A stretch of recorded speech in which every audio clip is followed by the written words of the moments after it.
আবহাওয়া অফিস থেকে নিম্নচাপের সতর্ক সংকেত থাকলেও স্বাভাবিক রয়েছে চাঁদপুরের আবহাওয়া। চলাচল করছে ছোট বড় সব ধরনের নৌযান। জেলেরা নদীতে নেমেছে মৎস্য আহরণে। চাঁদপুর লঞ্চঘাট থেকে এ বিষয়ে বিস্তারিত জানাতে যুক্ত হচ্ছেন প্রতিনিধি বিল্লাল ঢালি। ঢালি, আমরা বলছিলাম যে আবহাওয়া অফিস থেকে নিম্নচাপের কথা বলা হয়েছে, তারপরও জেলেরা মৎস্য আহরণে নেমেছে। আপনি কি চিত্র দেখতে পাচ্ছেন জানাবেন। শাকিলা, গতকাল সকাল ৬টায় বঙ্গোপসাগরে এই নিম্নচাপটি সৃষ্টি হয়েছে। তারপর থেকে আবহাওয়া অফিস সতর্কতামূলকভাবে ৩ নম্বর সতর্ক সংকেত জারি করেছে। যেহেতু চাঁদপুর একটি উপকূলীয় জেলাভুক্ত, সেহেতু চাঁদপুরও এই সতর্ক সংকেতের আওতায়। যদিও চাঁদপুরের আবহাওয়া সকাল থেকেই স্বাভাবিক আছে। কালকে সকাল থেকে দুপুর নাগাদ কিছুটা বৃষ্টি হয়েছিল, তারপর থেকে আর বৃষ্টির দেখা মেলেনি। আজকেও সকাল থেকে একদম রৌদ্র উজ্জ্বল আবহাওয়া বিরাজ করছে, যার কারণেই নৌযান থেকে ছোট বড় নৌযান এবং জেলে যারা আছেন তারা নিয়মিত নদীতে মৎস্য আহরণের জন্য নেমেছেন।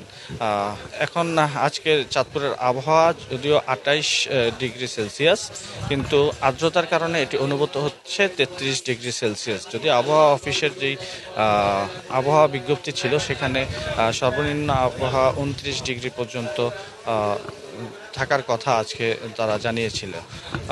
আবহাওয়া অফিসের সাথে কথা বলেছি, তারা জানিয়েছে এই যে আবহাওয়া এটা আরও ৩ থেকে ৪ দিন অব্যাহত থাকবে এবং তারা এই সাথে ধারণা করছেন যে বৃষ্টি সহ বজ্র বৃষ্টি হওয়ার সম্ভাবনা আছে এই উপকূলীয় অঞ্চলগুলিতে। আমি মাছ ধরার যারা জেলে আছে তাদের সাথে কথা বলেছি যে প্রতিকূল আবহাওয়া সতর্কতা সংকেত থাকা সত্ত্বেও কেন তারা নদীতে যাচ্ছে। তারা বলছেন যে যখনই যেহেতু নদীর পরিবেশ উত্তাল না, ঢেউ নেই নদীতে বা অত্যাধিক স্রোতও নেই, পানির যেই উচ্চতা সেটিও কিছুটা কম আছে, বিপদসীমার অনেক নিচেই আছে পানি, সেহেতু তারা যখন ঝড় শুরু হয় বা বাতাস ঝড়ো হওয়া শুরু হয় তখনই তারা তীরে ফিরে আসে, যার কারণে তারা নদীতে মাছ ধরতে নেমেছেন।